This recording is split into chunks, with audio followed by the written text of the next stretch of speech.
Buenas noches, gracias por continuar conectados a la señal de Costa Rica Noticias. Estamos en vivo a las 8 de la noche con 2 minutos. Soy Ernesto Rivera. El papel de las universidades públicas en la sociedad costarricense y el uso que le dan al dinero que reciben a través del Fondo Especial para la Educación Superior, el FES, son dos de las polémicas más encendidas que atraviesan hoy las universidades públicas y la Universidad de Costa Rica en particular. Por un lado, el aporte científico que está realizando la universidad pública durante la pandemia es notorio en los aportes del Instituto Clodomiro Picado en el procesamiento del plasma para tratar a pacientes con COVID-19, también en el trabajo del Centro de Matemática Pura y Aplicada en el apoyo a las proyecciones epidemiológicas que presenta el Ministerio de Salud, en los aportes de los y de las virólogas de la Escuela de Microbiología, son algunos ejemplos. Del lado político, llueven las críticas. En la Asamblea Legislativa se alega que la asignación de los recursos no se utiliza apropiadamente, que se despilfarra en salarios para un pequeño grupo de catedráticos y que falta voluntad política para socarse la faja. Para hablar de estas dos visiones tan antagónicas, invité al rector sustituto y de transición de la UCR, el doctor en Economía y máster en Administración de Negocios, Carlos Araya Leandro. Buenas noches, señor rector. Buenas noches, Ernesto. Encantado de estar con usted esta noche. Qué bueno de tenerlo por aquí. Don Carlos, la pandemia está convocando a todo el país a poner todo el talento costarricense sobre la mesa.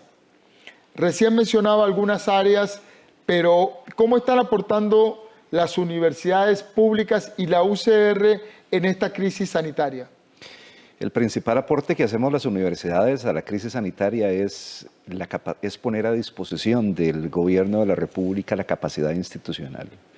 Y esa capacidad institucional sobre todo pasa por la generación de conocimiento.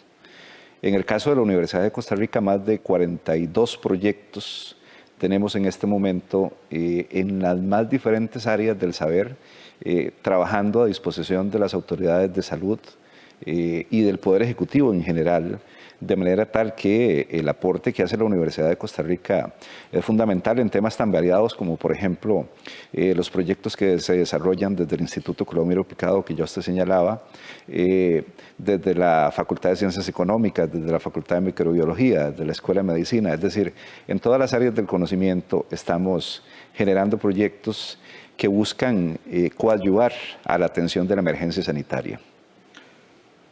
Hay un amplio sector de los diputados en el Congreso y también un sector de la sociedad que le reclama a la UCR falta de vocación para contener el gasto y mala distribución de los recursos.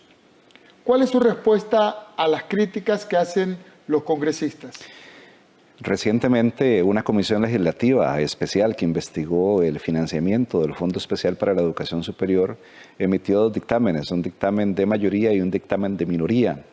Finalmente se aprobó el dictamen de mayoría y en ese dictamen de mayoría, a pesar de que tenemos serias diferencias con lo que ahí se estipula, hay 2 elementos que son relevantes y que nosotros compartimos. Uno justamente tiene que ver con el tema de salarios.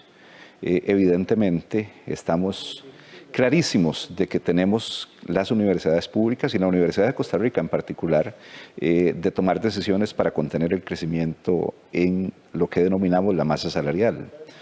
Por otro lado, estamos de acuerdo con lo que señala la comisión o el dictamen de mayoría en materia de regionalización universitaria, a pesar de que en los últimos años hemos invertido muchísimo y más que por muchos años atrás en regionalización universitaria, todavía nos queda mucho camino por recorrer. De manera que ahí tenemos elementos en los que coincidimos con la posición de la mayoría de diputadas y diputados.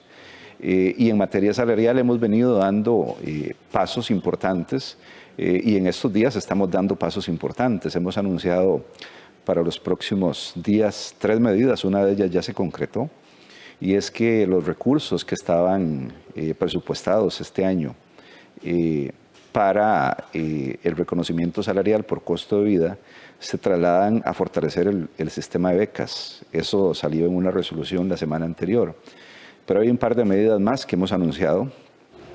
La aplicación en materia de anualidades de lo señalado en el título 3 de la Ley de Fortalecimiento de las Finanzas Públicas y el congelamiento de un incentivo salarial que denominamos escalafón.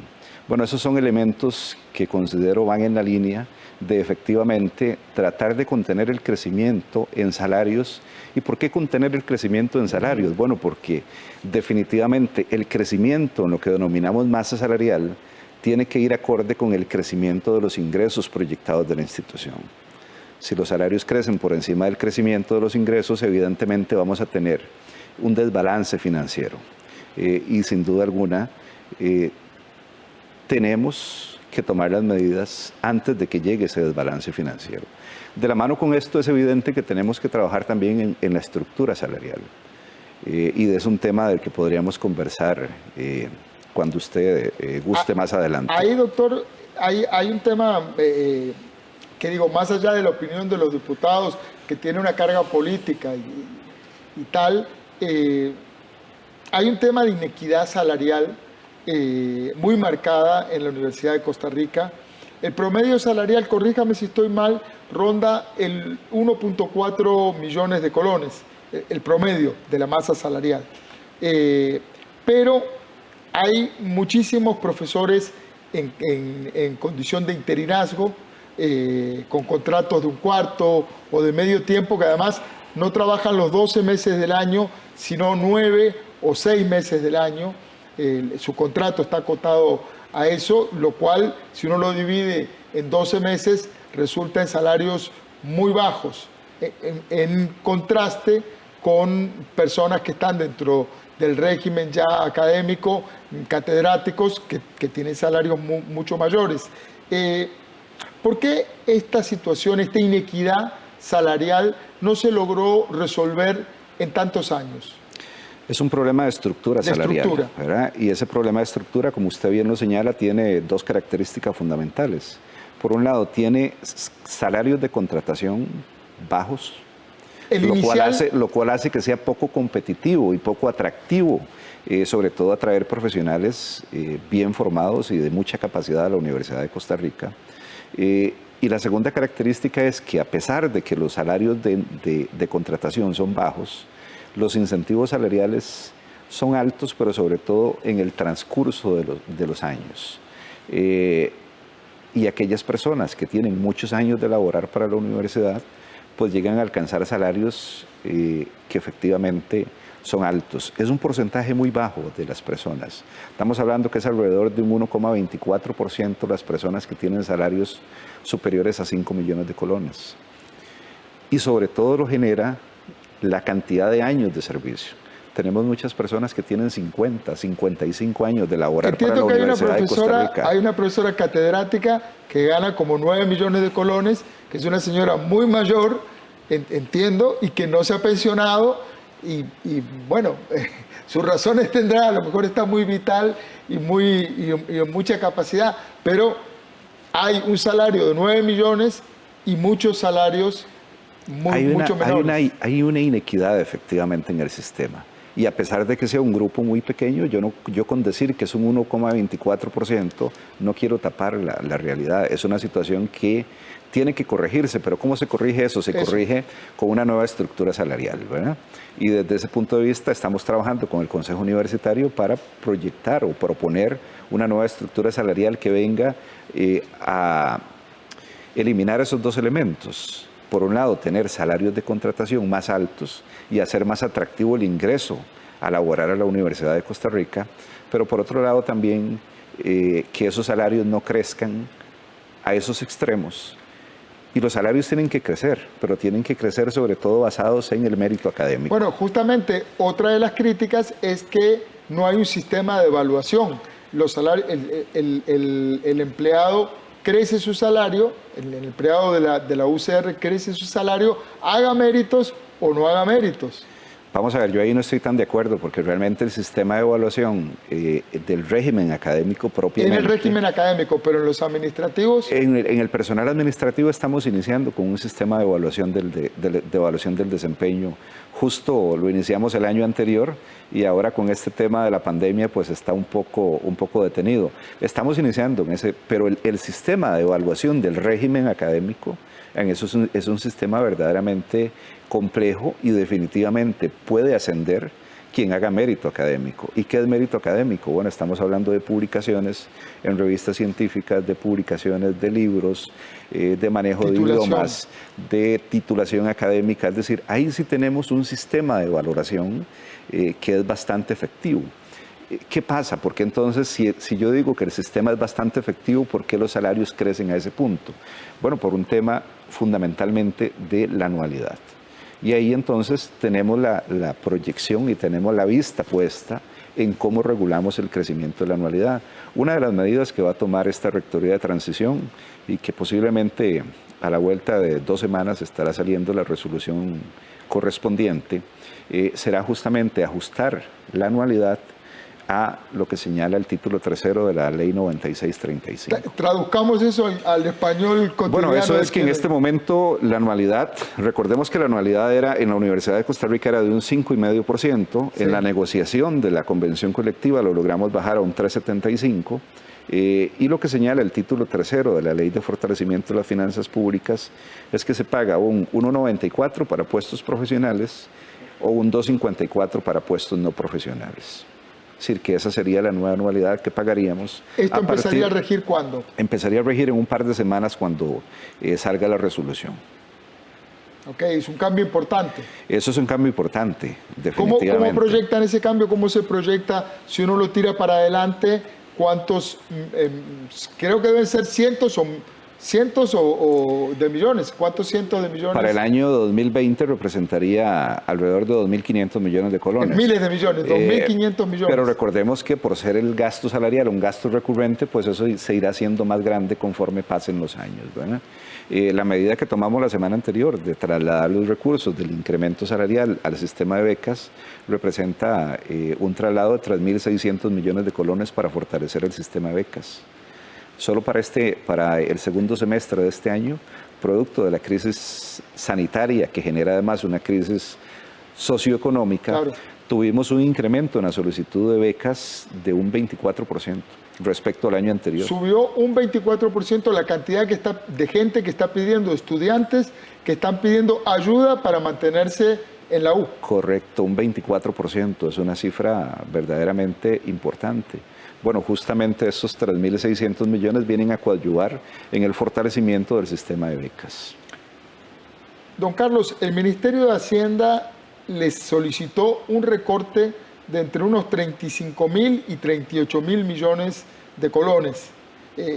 ¿Puede la universidad soportar ese recorte? ¿Cómo deja eso las finanzas universitarias?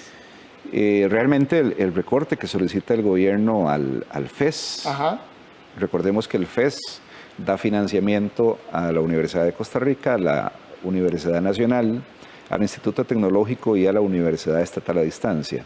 El FES del año 2020 en total representa 512.000 millones de colones y el gobierno lo que propone inicialmente es una reducción de 65.000 millones de colones. ¿Al fondo completo? Al fondo completo, de los cuales a la Universidad de Costa Rica corresponderían alrededor de 38.000 millones de colones. Sin duda alguna sería un golpe a las finanzas de la educación superior pública muy relevante, pero muy relevante y muy difícil de poder cerrar el año adecuadamente con una disminución presupuestaria tan amplia. Y en eso hemos estado negociando en el seno de la Comisión de Enlace. Recordemos que la Comisión de Enlace la componen los rectores de las universidades públicas más 5 ministros del gobierno. Ministro de la Presidencia, Ministra de Educación, Ministra de Planificación, Ministro de Hacienda y Ministra de Ciencia y Tecnología. En el seno de la Comisión de Enlace hemos venido negociando este tema. Mañana tenemos una reunión a partir de las 5 de la tarde y esperemos mañana llegar a un acuerdo. 38.000 millones de colones, como dicen popularmente, no se lo brinca uno. Le pongo un ejemplo. ¿Qué afectaría? Le pongo un ejemplo, vamos a ver, el traslado de lo que estaba previsto para el incremento salarial del 2020, trasladarlo al sistema de becas significan 3.600 millones de colones. Es decir, eso no es ni el 10% del monto total que se recortaría eventualmente. ¿Qué implicaciones tendría? Tendría implicaciones prácticamente en todas las partidas presupuestarias. Hay dos elementos que yo le he pedido a la Oficina de Planificación y a la Oficina de Administración Financiera que bajo ninguna circunstancia podríamos tocar. Por un lado, el sistema de becas estudiantiles, porque parte importante de los objetivos de esta administración de transición es evitar el abandono de las aulas universitarias. Estamos en un contexto nacional propicio para que nuestras estudiantes y nuestros estudiantes abandonen las aulas universitarias. Y eso sería terrible para la universidad, pero también para el país. De manera que uno de los objetivos principales es evitar que esa situación se dé. ¿Cómo podemos evitar que esa situación se dé? Hay muchas formas. Una es reduciendo la brecha digital.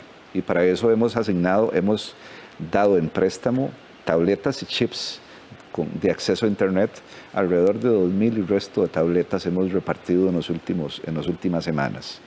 Y la otra es el sistema de becas, es decir, de este incremento. Si nosotros a una persona que su condición socioeconómica nos indica que hay que darle el apoyo mediante una beca, le decimos que no, que esa persona se va a ir. Bueno, pero ¿cómo hace que le cierren los números, don Carlos? ¿Perdón? ¿Cómo hace que le cierren los números? Bueno, ¿cómo hacemos que nos cierren los números? Reitero, no vamos a tocar bajo ninguna circunstancia el sistema de becas. En segundo lugar, el tema de la planilla, en el entendido de que no hayan despidos, no que haya crecimiento, no que no hayan despidos. Y después de ahí tendríamos prácticamente que tocar absolutamente todas las partidas y prácticamente sería dejarlas en cero todas las partidas de concretarse este recorte que nos está planteando el gobierno de la República. Es una situación muy compleja y es difícil que podamos salir efectivamente con todas las obligaciones que la institución tiene de darse ese recorte. Don Carlos, es cierto, el recorte es monumental, lo que le están pidiendo, pero no sorprende a la UCR con pocas reservas. Es decir, no se debió... Yo recuerdo de conversar con usted tiempo atrás de que estaban negociando la convención colectiva y fue un proceso, recuerdo, muy difícil. No los agarra con las baterías muy bajas, con pocas reservas, para enfrentar ahora sí una situación de crisis muy fuerte. ¿No se debió tomar medidas antes? Tomamos medidas antes y efectivamente, por ejemplo, la renegociación de la convención colectiva significó a la baja pasar de un 5,5 a un 3,75% el porcentaje de anualidad. No es cierto lo que algunos medios de comunicación señalaron que habíamos cambiado la base de cálculo, no. La base de cálculo es la misma desde los años 60. La base de cálculo de la anualidad, pero también cambiamos, entre otras cosas, la fórmula de reconocimiento de incremento salarial. Pero también, por otro lado, reducimos unos famosos cuartos de tiempo adicional que se permitía, la normativa permitía que yo como profesor pudiese trabajar un cuarto de tiempo adicional impartiendo un curso en otra unidad académica o en otra sede regional o en una sede regional. Bueno, eso pasamos de alrededor de 512 personas que tenían el beneficio del cuarto de tiempo adicional a 42, y 42 en este momento, que es por un tema de derechos adquiridos. Bueno, esos elementos han significado ahorros muy significativos en lo que denominamos masa salarial. De no haberse dado esos ahorros, estaríamos en una situación inmanejable absolutamente. Don Carlos, usted lo mencionó recién, pero me gustaría que lo abordemos con un poquito más de detalle. Otro de los señalamientos que se le hacen a la Universidad de Costa Rica es la asignación asimétrica de recursos entre sedes regionales y la Rodrigo Facio, es decir, lo que está en San Pedro, digamos, todo el complejo universitario que está en San Pedro. ¿Qué responde usted a esa asignación asimétrica que se le atribuye? Yo soy profesor de una sede regional. ¿Te recuerdo? Primero, yo estudié en una sede regional, en la sede regional del Atlántico. Ahí soy su profesor de tiempo completo. ¿Todavía? Todavía, y temporalmente estuve en la vicerrectoría y ahora en la rectoría, pero regresaré a mi sede, a Turrialba. Yo estoy totalmente claro de que en las últimas décadas, cuando más se ha invertido en regionalización ha sido en los últimos 8 años. Hemos incrementado el presupuesto hasta un 19,68% en este momento. En este momento el presupuesto que destina la Universidad de Costa Rica a regionalización es de un 19,68%. Pero ¿Y antes cuánto era? Andábamos en alrededor del 14% en el año 2012 aproximadamente.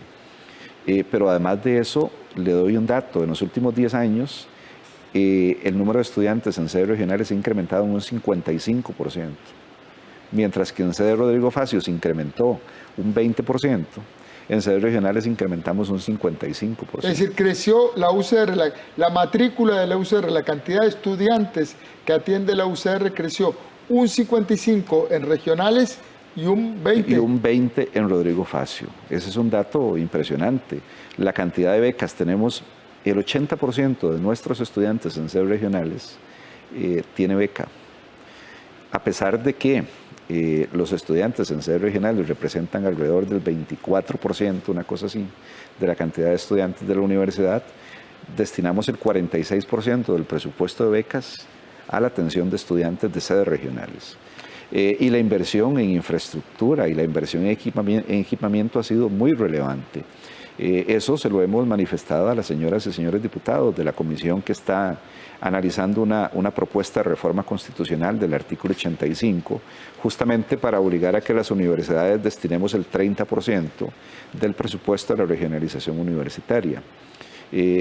Creemos que, sobre todo en materia de regionalización, debemos de hacer una revisión profunda del modelo de regionalización, de manera que las actividades académicas que desarrollamos en cada una de las regiones vaya más acorde con las potencialidades y con el desarrollo de la región, de manera que venga justamente a facilitar el desarrollo económico y social de la región donde se encuentra.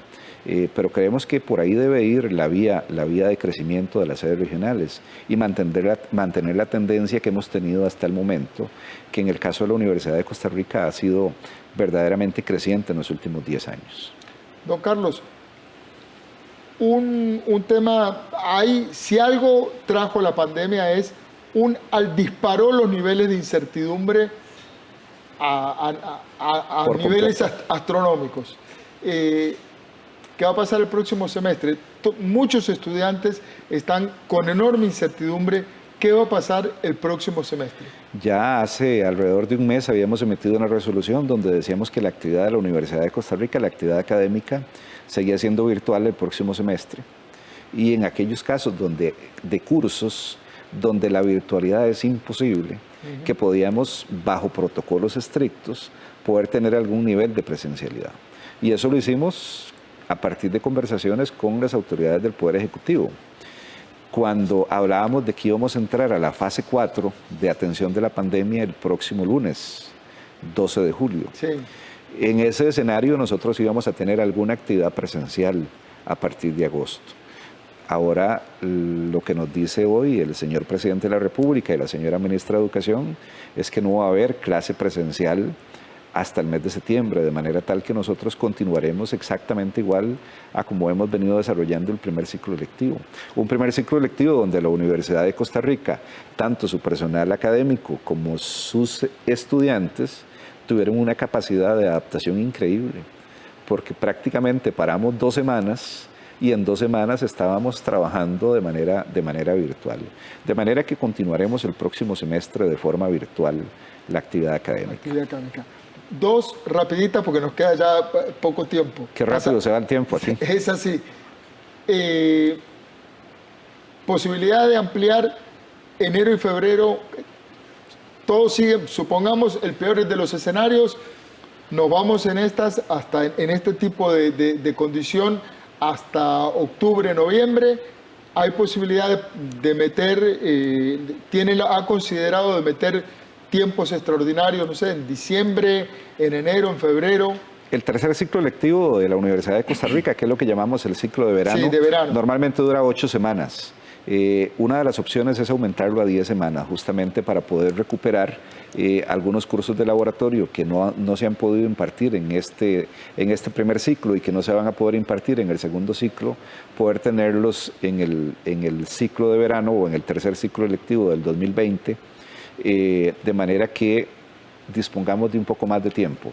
Eso no es una alternativa que estamos valorando en este momento y que en los próximos días saldrá el calendario universitario del año 2021 y ahí vendrán específicamente esos y otros detalles.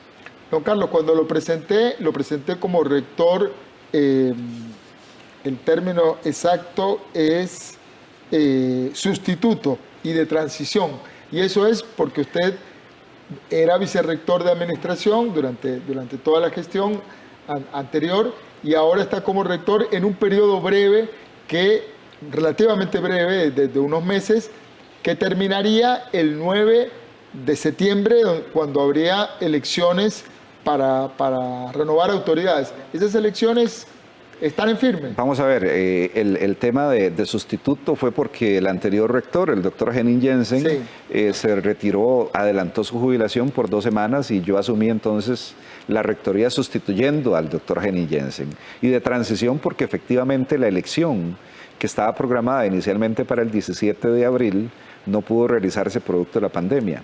El Tribunal Electoral ha definido como fecha para realizar la elección el próximo 9 de septiembre, lo que no significa que ahí termina esta administración de transición, porque más o menos se requerirá un mes para ratificación y si hay eventual segunda ronda y demás, de manera tal que en principio esta administración de transición llegaría hasta el mes de octubre, primeros días de octubre. No obstante, pues está, como ya bien lo señalaba usted, Ernesto, lo que caracteriza esta época es la incertidumbre.